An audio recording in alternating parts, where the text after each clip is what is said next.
Hello, Internet. It is I, the Malik Aaron, and welcome back to Box Office Recaps. Okay, story time. So, the reason why I didn't make this video sooner, I meant to make it on Thursday. That was the plan. Well, actually, it's supposed to be earlier in the week, but I knew it wouldn't work out, but I said Thursday. Thursday should be a good day to make this video. That was the plan, but on that Thursday, I made a bit of a dumb choice on my part and I decided, for the first time ever to try out an edible because I've never done anything like that before. But I was like, you know what?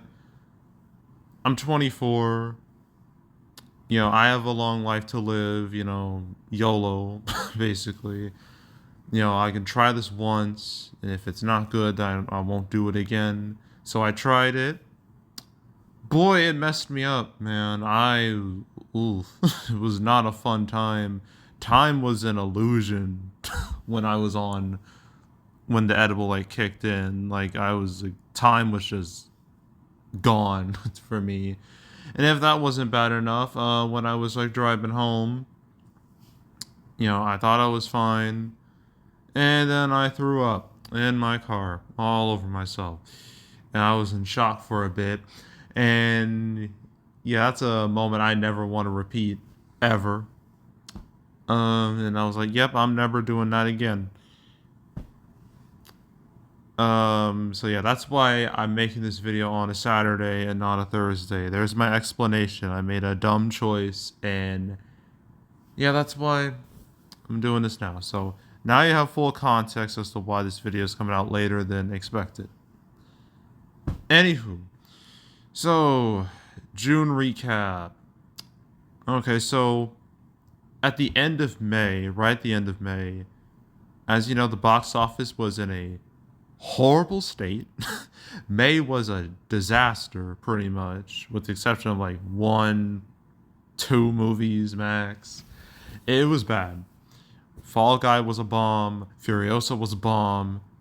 If was a bomb too. The only real hits we had were like Kingdom of the Planet of the Apes and the Garfield movie, but that's not enough to save the month. And so like the May 31st weekend where literally nothing of importance came out, felt like the summer kind of like bottomed out. Like it hit its low point, like its real low point. And I was thinking June has to be better. It has to. If it's not, then what's the point of even talking about the box office anymore until next year? But thankfully, June was the polar opposite of May, because June we had hits, big hits, but one hit reigned above them all. Like it demolished my expectations completely. I'm pretty sure you know what that movie is, but June was really good. I mean, sure, it had some L's, but the L's weren't too big. They weren't too embarrassing. But the movies that really needed to succeed succeeded greatly. And now we're going to talk about the month. So, as usual, I'm going to be comparing my own personal predictions to what actually happened, because I find it to be fun. So, let's start with June 7th. So, Bad Boys Ride or Die, aka Bad Boys 4. So, expectations for this movie, I remember them, they were like pretty good. I think it was like in the 40 million range, but like because the box office was so shit, they actually went down to like the 30s. I didn't think this would hit the 30s, but that should really tell you just how low just how low things were in the marketplace. So when it was coming out, I was thinking, will it make as much as Bad Boys 3? I don't think so. Bad Boys 3 had like 17-year wait time. It's a long time. And to expect the same thing for the next movie, it's not going to have that same we're back energy. Like, I knew that from the get-go. But I felt like, Bad Boys 3 was received well enough, so, Bad Boys 4 shouldn't do that bad. But then there was also the problem of one Will Smith and what happened 2 years ago, the slap at the Oscars, where I already went over that whole thing in my Bad Boys 4 prediction video. The long story short, Chris Rock was on stage. He made a G.I. Jane joke about Jada Pinkett Smith. Will didn't like that at all because Jada had like this condition where her hair was like she was losing her hair. So Will didn't like that at all. Got on stage, slapped Chris Rock legitimately, sat back down, and then he said the infamous words, "Keep my wife's name out your fucking mouth," live on air from millions of people on television. And it was a whole thing. And Will won his Oscar for King Richard literally a little while later. And then Will was he got banned from the Academy for like 10 years. And that was the whole incident in a nutshell. And there was a lot of talk that maybe that could affect people who want to watch Will Smith movies. It might make people think differently of him. People might not be willing to watch a Will Smith movie. Oh, they definitely won't watch it in like in the same light as they usually would because of the incident. So that was a thing that was a big question mark that surrounded Bad Boys 4. And my prediction, I believe, was like 40. Well, originally it was like 40 to 45 million, but then I saw his Thursday previews, and I was like, oh, I hit the wrong thing by accident. Thursday previews were like basically close to 5.9. I'm like, okay, that's pretty good. That's really good. So I upped my prediction to like 50 to 55 million because of that. And it hit 56, so it's just above my highest expectations. Which I'm like, okay, that's good. That's good. It's exceeding expectations. That's something that that wasn't going on at the box office at that point in time. Movies exceeding expectations. They either like hit expectations or they go way below expectations. So it was a nice change of pace to see a movie actually truly succeed. And after that, its legs have been very good. It's yet to drop above 50%. I mean, 40, 44, 45, 36, really good legs. And at this point in time, it's made 181 million domestically. And I think my final total, I thought it would hit like 150, 170, something like that. So I already shot past that.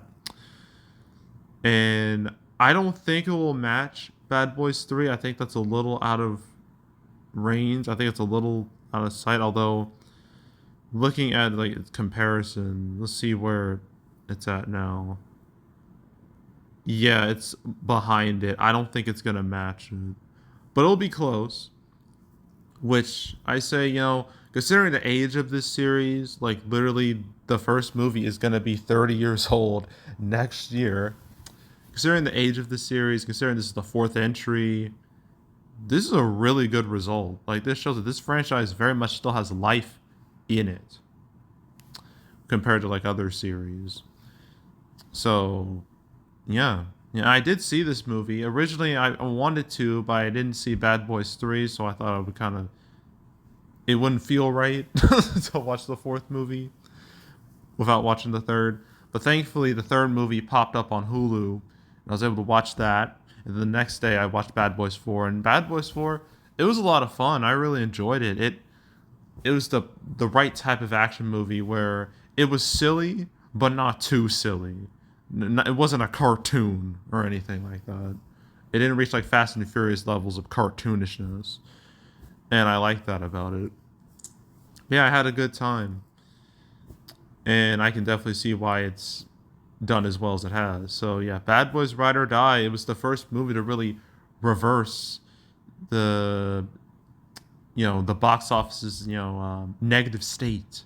It was the first movie that made people go, oh, maybe there is hope, at least a little bit of hope for summer and the box office as a whole.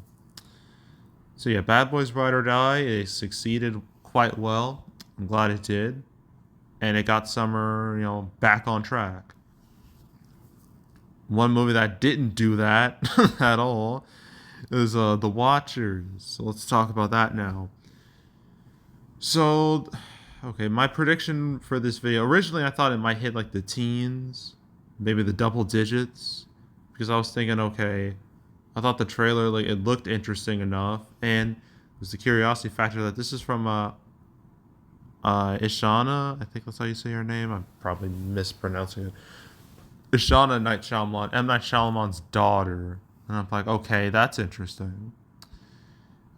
And I thought with like no real serious competition, I thought it would do okay. But then its reviews started coming in. I'm like, okay, maybe it won't do okay. And so I dropped my prediction to like 6 to 8 million opening weekends, final total of like 15 to 20, and it hit that perfectly. Opened with 7 million, which is not good for a movie that costs 30, and only made like 19 million total. And its legs, like its first week, the second weekend, 50%. I was kind of surprised considering how poor word of mouth was. But then after that, it died. Look at that. It's just by the beginning of July, it was gone completely. It'll probably be a matter of time before it hits max. So yeah, with these numbers only make like 32 million worldwide, I'm thinking, well, what happened? Well, as I said, word of mouth was bad. Reviews were bad, word of mouth was bad, and there wasn't a whole lot of interest in this movie. I thought there'd be a bit more. I thought it would like overperform to an extent, but that didn't happen. It didn't help that this time horror was struggling badly. Like 2024 was rough for the horror genre for the longest time. Like there wasn't a single breakout hit at that point in time. And I thought this one could change that, but it very much didn't. We would get a successful horror movie later on in the month, but at the beginning of the month, no, it was not happening. And the reaction to this movie kind of makes me feel that M Night Shyamalan's daughter. I haven't seen the movie. I thought about watching it, but then I saw those reviews. I'm like, maybe I shouldn't, and I didn't. I was thinking, is this like a nepotism thing, where like the offspring, like the son or daughter of this famous person is like automatically like less talented, kind of like what happened with Jayden Smith and like After Earth, how that was meant to be like his movie, like a platform for him to be like a big star, and boy, it did not work out. And ironically enough, that movie After Earth was made by M Night Shyamalan. I'm not making that up. So it kind of feels like, in a way, history's kind of repeating itself. Except it's not like on screen, it's off screen. But yeah, The Watchers did not do well at all. I don't think anyone's going to really remember it. I'm pretty sure everyone's forgotten about it already. But when it comes to M. Night Shyamalan, I'm still going to watch Trap because that does look kind of interesting. So we'll see how that goes come like August 2nd. But yeah, that first weekend of June, I was like, okay, June has something, but we need more. We need something bigger, much bigger, if summer is going to have a chance of being halfway decent. And we got exactly that. June 14th with Inside Out 2. Oh my god. Where do I start with Inside Out 2? There's so much to discuss. It's okay. So going into Inside Out 2, I wasn't super sure about its chances. I mean, I didn't think it was going to be a bomb or anything. I didn't think it was going to be a Lightyear level flop. But I knew it wasn't going to do, probably, like at the time, I had a feeling it wasn't going to do that great for many reasons. One, the box office, for summer, how the whole year has been weak. So I thought, okay, maybe that might have like a little bit of an effect on like everything. Particularly like summer. Like summer's been, at this point, it was like really rough. Even with Bad Boys Ride or Die overperforming, it still wasn't great. And there's also the fact that Pixar, boy, the 2020s have been real rough for them, to say the least. Like after Toy Story 4, it felt like everything was going wrong. And Onward, when it like came out for really that one weekend, it didn't do great, and then COVID killed its run completely. So I'm not going to be too harsh towards that movie. But then you had like Soul, Luca, and Turning Red. All were supposed to be theatrical, but then they just got dumped on Disney Plus to boost Disney Plus subscriber numbers. and that kind of devalued the whole Pixar brand because it made people go, why should I watch this in theaters when I could just wait till it's on Disney Plus? And that's a bad thing. That's a very bad thing because Lightyear came out. It was Pixar's first theatrical movie in like 3 years. It's based off the Toy Story brand. You think it would do well, and it did horrible. It did abominable. It was the worst performing Pixar movie of all time, excluding Onward. And yeah, like, so that was a big old disaster. And then last year we had Elemental, which suffered from like a real lackluster marketing campaign, and its opening weekend was even worse than Lightyear. It was looking like even more of a disaster, but it ultimately managed to save itself barely. But so I wouldn't call it a huge hit. So yeah, you had all that negativity going on with Pixar. Not to mention Disney as a whole. Last year was awful for Disney. Like it was supposed to be their 100th anniversary, and yet they only had like really like what, one hit total. Everything else was either mediocre or was a straight up bomb. Like stuff like The Marvels, Wish, Haunted Mansion, Ant-Man 3, all flop. Indiana Jones, Dial of Destiny, all flopping hard.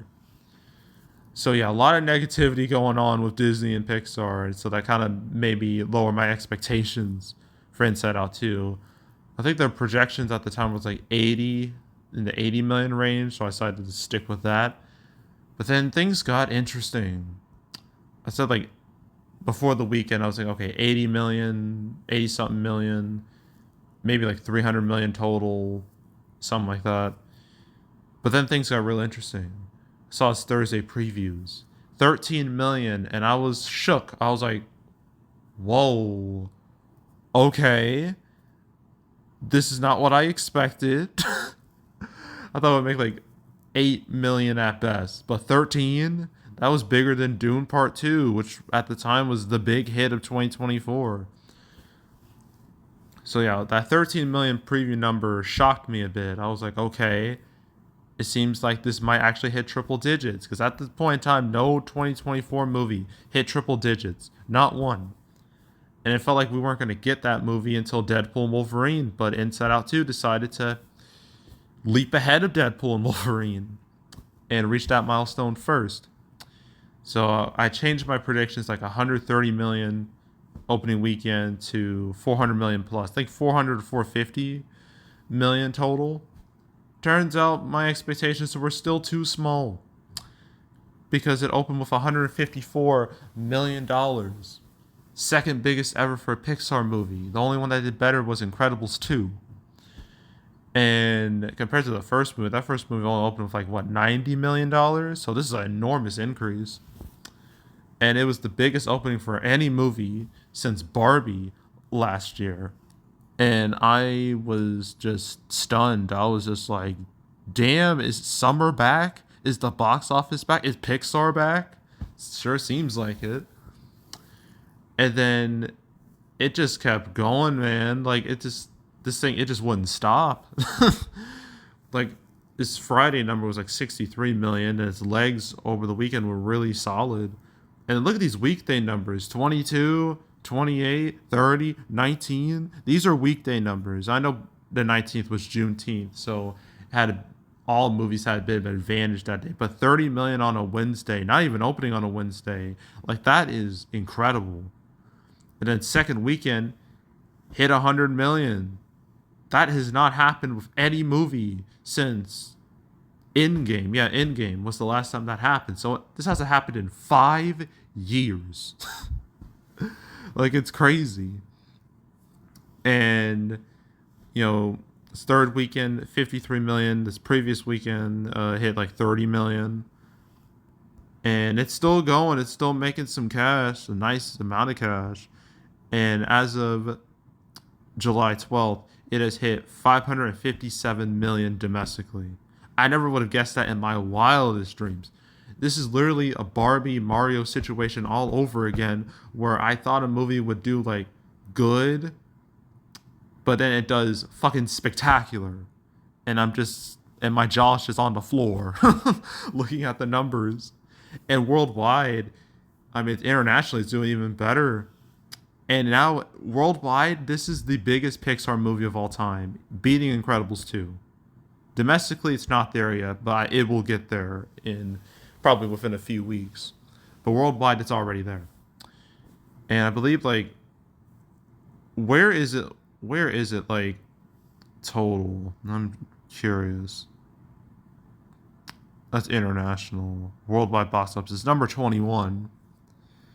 Okay, so it's at the rate it's going, it'll definitely beat Fallen Kingdom, Deathly Hallows Part 2. It'll be quite a few movies. I don't know if I don't think I'm not sure if it'll reach the top 10, but it'll get close. I feel like its run will probably end at around like 1.4 billion at the rate it's going, which would be again just spectacular, absolutely spectacular. And it's crazy to think like the turnaround Pixar had, like compared like last year to this year, it's a 180. And I forgot to mention, there seemed to be like a bit of a stigma around Pixar sequels, at least online, where people were like really getting sick of them because it's kind of going against like what why people fell in love with Pixar in the first place for their original movie. So making sequels just felt like it just felt kind of soulless and stuff. And when they announced, oh, we're gonna be making like Finding Nemo 3 or like a Toy Story 5 or Incredibles 3, no one really cared. People were just like, ugh, really? Like there was no hype for any of these movies. But I guess all that was just online because the numbers don't lie. Look at these numbers. These tell you that people are willing to see Pixar sequels as long as they're good. And I did see Inside Out too. I saw it on that Tuesday, like it's first Tuesday, and it was packed. Like on a Tuesday night, like it was like packed like it was a Friday night. And I saw it, and it was pretty good. I liked it quite a bit. I don't know if I liked it as much as the first movie. I haven't seen the first movie since like 2015, but I thought it was a solid time, and I could definitely see why it was such a big hit. And for obviously, this isn't like a Lightyear situation where that's kind of surrounded by controversy. Although I kind of consider it like a non-controversy with how it's all woke and stuff like that. That woke, one of the probably one of my least favorite words. It's a big old buzzword. It's been a buzzword for years, and it's just gotten worse. But this one didn't have anything that would like dissuade the like the I guess family audiences who are kind of like turned off of like what Disney's been doing. So yeah, that probably helped its box office at least a little bit, I would imagine. But yeah, so for anyone who thought Pixar was dead, who thought Disney was dead, yeah, these numbers say otherwise. So yeah, Inside Out 2, enormous hit, destroyed my expectations, kind of made me look like a fool. But that's a good thing. I want movies to exceed my expectations, not go way below them. It feels a lot better when the former happens and not the latter. So, yeah, but I also talked about another movie, Treasure. Let's go over this real fast. I barely talked about this movie at all. My video on it was comparatively short compared to like my other prediction videos because wasn't much to say. I predicted an opening weekend of like 500K or less and $1 million or less. Only opened with like 268K, like 541K. Yeah, after that first weekend, it was gone. I have no reason to discuss this anymore, so let's move on.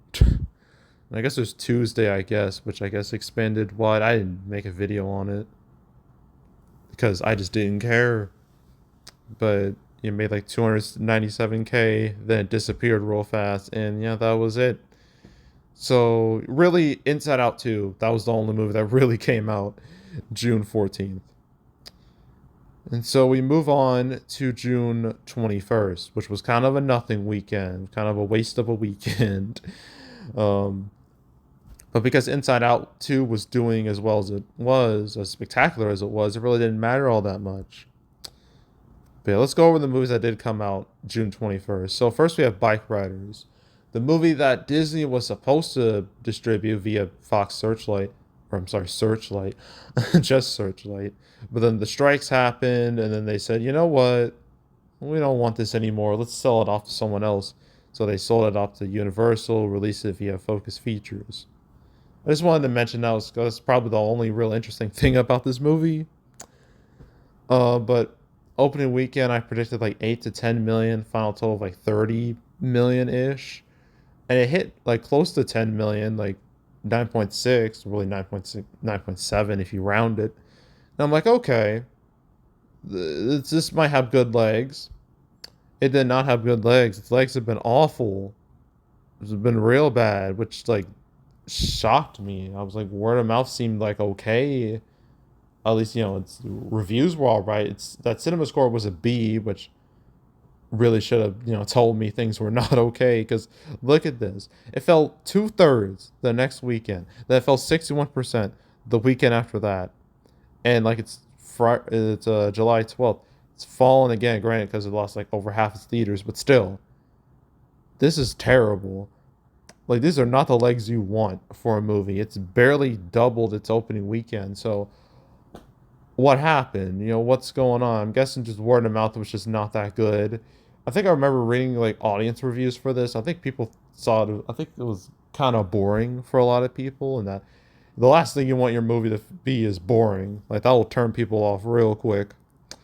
So yeah, I think just lack of audience interest. That's what I'm gonna say. And yeah, not much else to really say about it except it was a bust.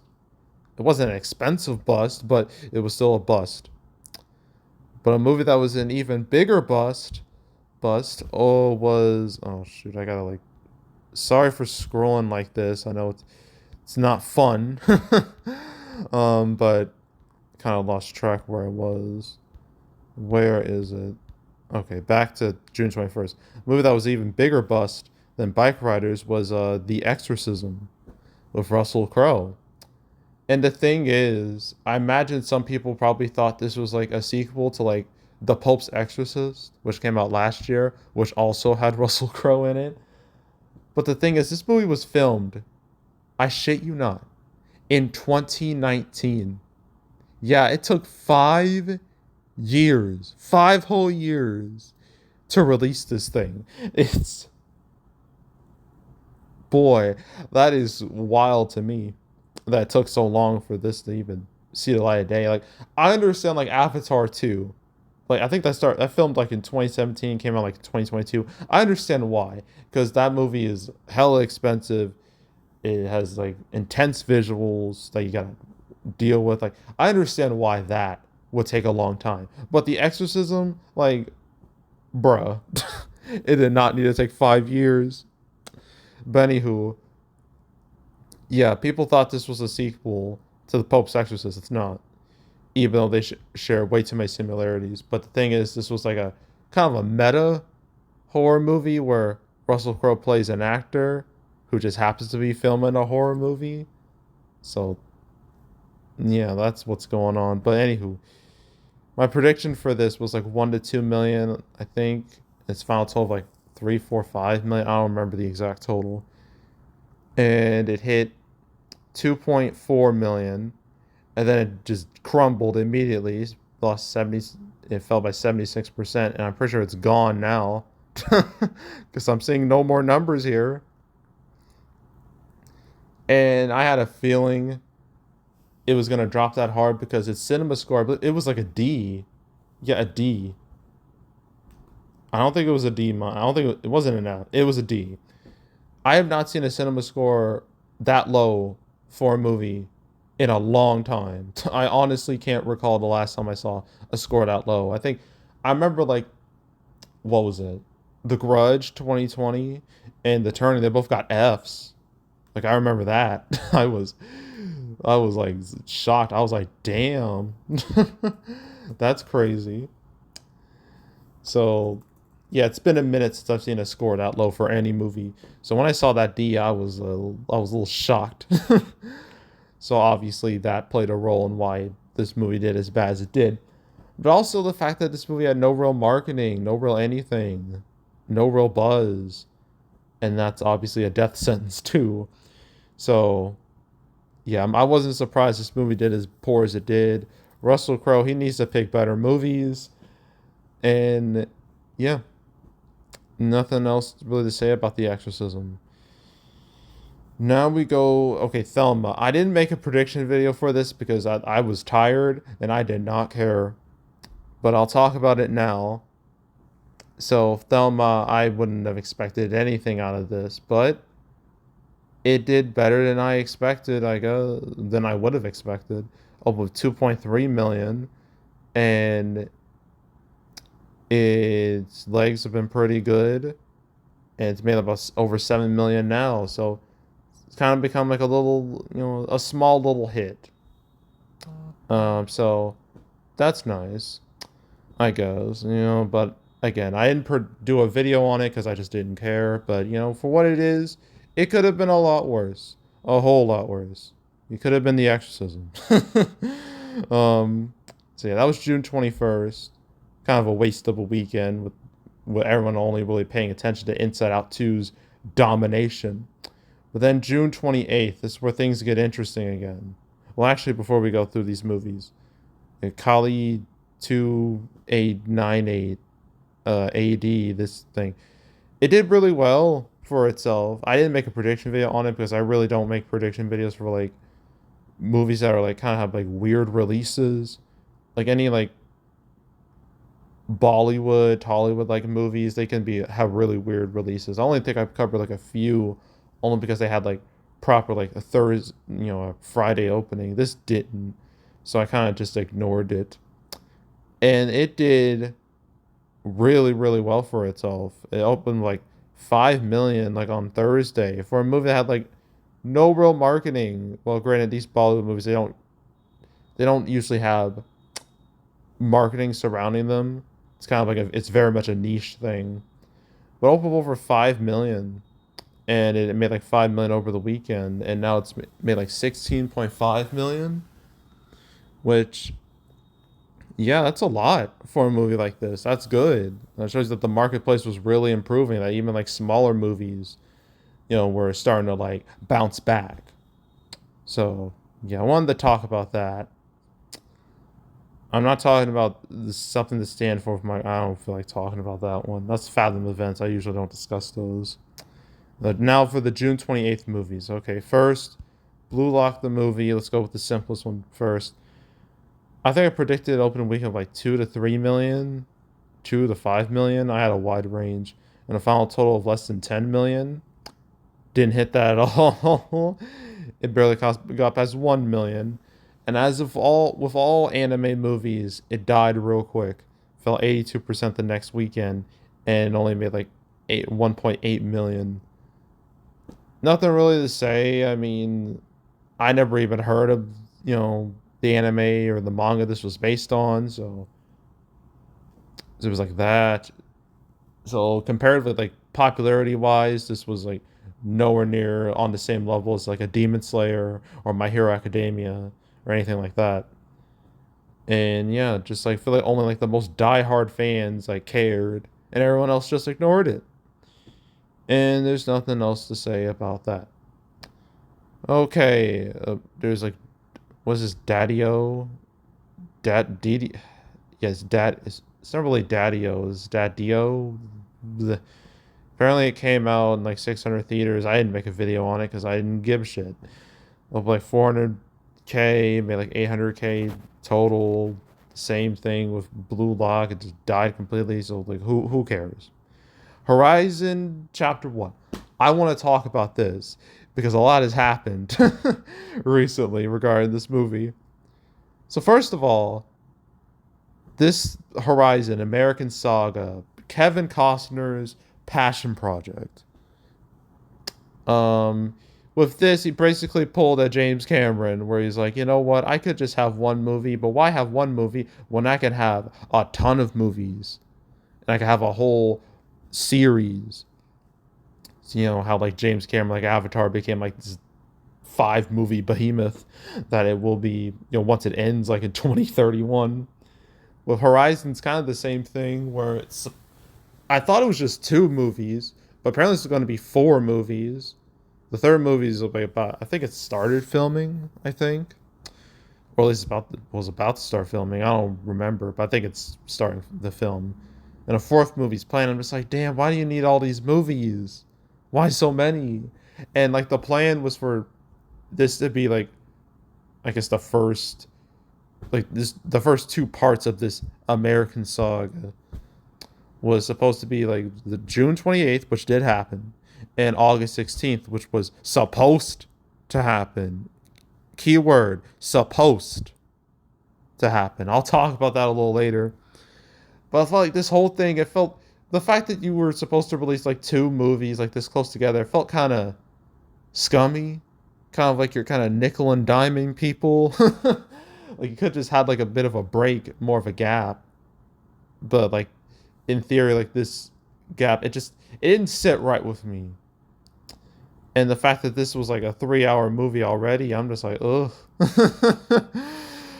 Like with this, like I wasn't expecting it to do that great because it didn't have like a lot of buzz go into it. Reviews, I think it debuted like a can, and the reviews were not good, and that's usually a death sentence for a movie. Like, as I remember last year, you had like Indiana Jones Dial of Destiny debut at Cannes, and in theory, that's supposed to build a movie up. It's supposed to have like a great reaction, and it's supposed to like really build up hype. And the reviews for that were ass, and it killed that movie before it even came out. And the same thing pretty much happened here with Horizon. So I predicted an opening weekend of like 10 to 13 million. I think that's what I saw like from everybody else. And a final total of like I think 30 million, 40 million, something like that. Well, it hit 11 million, which for its budget is not good. um, and word of mouth was real bad. It got like a B minus, which is like a death sentence for a movie like this. Like a movie with that like this, well, like with its audience, like its mature audience, that is horrible. And its second weekend fell, 50%, which isn't terrible, but it's not great either. It's not going to really save the movie. And it seems like it's going to fall even further this weekend, judging by its Friday numbers, its July 12th numbers. And so far, it's only made like 25 million domestically on a budget of 50 million. Although combined with part two, it's like 100 million total. So it's a bit of a disaster. And with part two, it was supposed to come out August 16th, but recently it has been yeeted from the calendar entirely. It is gone for the moment in time. It is vanished. And apparently, well, I guess the reasoning like they want to like spin is because they want to give like audiences more time to like to discover and experience Horizon Chapter 1, when it hits like max and digital and all that. I don't really, there's a part of me that doesn't really see it that way. I feel like they kind of like removed it because they kind of theatrically they kind of see the writing on the wall. And the thing I didn't mention when I made my original video was that some people, it felt like it didn't feel like a theatrical event, as this movie the poster says, a theatrical event. It felt like something you could put on streaming. It felt like a mini series, and that's what a lot of people said.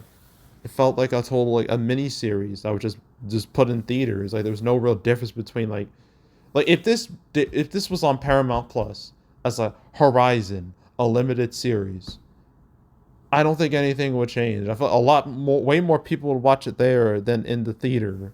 I'll definitely tell you that with confidence. And yeah, the fact that it just didn't look theatrical in the slightest, that didn't help it at all. It didn't help it one bit. It didn't feel like an event. Like, not in the slightest. So, yeah, that was a big problem I forgot to bring up in my original video on it. And so, yeah, now part two is just up in the air. And, like, is it even worth releasing part two at this point? No one liked part one. So, like, who the hell is going to watch the rest of this? Like, if you're going to, like, pre-plan a ton of these movies, like a ton of movies in a series, make sure that first movie is good. That is crucial because if it's not, no one's gonna bother with the rest. That's why The Exorcist Believer and its sequels got canceled. That's why that series died the way it did. At least that particular trilogy died the way it did. And the same thing with like, say like Fanforstic. That was supposed to get a sequel. They put a release date for the sequel well in advance. And Fanforstic was a disaster. And you know what happened to Fanforstic 2? Never saw the light of day. And hell, The Mummy, The Dark Universe. We had The Mummy, and they planned all these other movies, and they had a whole logo planned and everything. And The Mummy was a full disaster. And guess what happened to The Dark Universe? Ceased to exist. The same thing's going on here, more or less. Except these movies have already been completed. So I don't know if it's worth canceling them, but I feel like releasing them in theaters feels like a waste of time. I feel like you're better off just releasing them on Max or something. I feel like that might just happen. Maybe. We'll see. But yeah, in theaters, I feel like this series is a lost cause. So, yeah, I'm not super shocked by these results. And yeah, big old bust right here. But the month did end on a high note, a relatively high note, with A Quiet Place Day 1. So this was a movie I was confident in. I knew it would be a hit because the previous two Quiet Place movies were hits. Even the second one, considering all the circumstances I had to deal with a COVID-affected marketplace, and people not were just starting to come back to the theater. Like with all that, it was still a hit. So I knew Quiet Place Day 1, even though it was a prequel. It didn't have the same characters as the previous two movies. I knew it would be a hit because of brand name recognition alone. And I also knew it was guaranteed to be the first big horror movie of the year because, again, horror was just not hitting at all for like the first half of 2024. But this, I knew it would. So my prediction was like 45 to 50 million. And then, well, that was like after I saw like its preview numbers. It's 6.8 million. I was like, damn, this movie's popping off. This movie's going to do really well. And it opened with 52 million, which was actually the best out of all the Quiet Place movies, which I didn't really expect. I thought it would just open around the same ballpark, but not above the previous two. So, yeah, great. Its second weekend was kind of fell 61%, which isn't great. It's not like disastrous, but it's not all that good. But its third weekend, it's starting to stabilize a bit. I believe my final total for this was like 130 to 150. It should hit that at the rate it's going. I believe its budget was like 70 million, so I say it's in a good place financially. And yeah, I mean, it was a hit. I expected it to be a hit, and not a whole lot else to say. I did watch it, and it was interesting. I liked it. I know some people didn't like it for like reasons, how the plot went, everything. How for a prequel, it didn't really go over like more of the lore. It was just kind of like the same stuff happening from like a different POV, and I didn't mind it that much. I thought watching A Quiet Place movies in theaters is always fun because everyone has to be like all like super silent because the tension, everything. This movie had tension and it really nailed that. Nailed that. And I like the characters, our main two leads, and the Lupita Nyong'o's character. She was a bit cold at first, but you kind of understand because she was literally dying. She was like terminally ill. So you kind of understand why she wouldn't be like the nicest person. But after a while, you grow to like her, and like I forgot the other dude, like who accompanied her. I liked him. I liked their chemistry, and yeah, I thought it was a solid flick. And obviously they're gonna make more Quiet Place movies. How could you not? A Quiet Place 3, a proper Quiet Place play. I don't know when that's supposed to be coming out. I imagine it's gonna be in a few years from now. It has to. But yeah, Quiet Place Day 1, it was a hit. Not much else to say. And that was June. See, overall June, it was the month, not just summer needed, but then 2024 needed. Okay? This month made me go, okay, the box office, there's still life. There's still life. The gap between 2023 and 2024, it's still hella wide, but it is closing. It is closing, and that is a good thing. And in July so far, July's been going quite all right. Despicable Me 4 is making a nice amount of money. I think everyone expected that. And then this weekend, we have a bit of a shock hit in the form of Long Legs, which is doing better than anyone could have ever predicted. Opening with 20 million plus, which is crazy. And then at the end of July, I mean, Twisters is expected to do all right. But the problem is that the weekend Twisters coming out the same time last year was Barbie and Oppenheimer. So Barbenheimer. So that's going to be awful year to year comparison. But obviously, at the end of the month, we got Deadpool and Wolverine, which should have the biggest opening of 2024. It won't be the biggest hit. Inside Out 2, I'm pretty sure that's got that on lock. But Deadpool Wolverine should be a mega hit and should end July on a really high note. So, yeah, summer, after a horrible, horrible start, it finally got back on track thanks to Bad Boys Ride or Die, Inside Out 2, and Quiet Place Day 1. And that's great. That's what I like to see. I like to see the box office succeeding instead of being, at rock bottom. So, yeah. So, that's it. That's all. Make sure to subscribe, like this video, leave a comment, turn on notifications, share the whole drill. You want to check out more videos like this? I got playlists on the homepage. All previous recap videos I've done on the channel. You want to watch any of them, go right ahead. Well, I should mention my July recap. That won't happen till, I believe, between the 2nd and the 9th of August. Hopefully. Nothing should happen that'll prevent me from making that video around that time. So stay tuned for my July recap when that eventually happens. But if you want to watch any of my past recap videos, you can go right ahead. There's also box office predictions where I predict box office for movies. I did every movie with the exception of a few. Well, pretty much damn near every movie I talked about in this video, I made a prediction video for. So if you want to watch any of those videos, any of the past few videos I made this year, the past few years, go right ahead. It's also the canceled series, which I ended in June.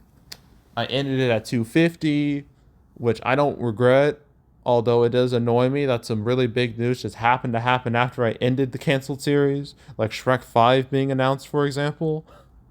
So that annoyed me. But yeah, I ended the series at 250 episodes. So you want to watch any of those episodes, want to binge them all from beginning to end, I highly encourage you to do that, so go do it. And yeah, that's it. That's all. I am out. Goodbye.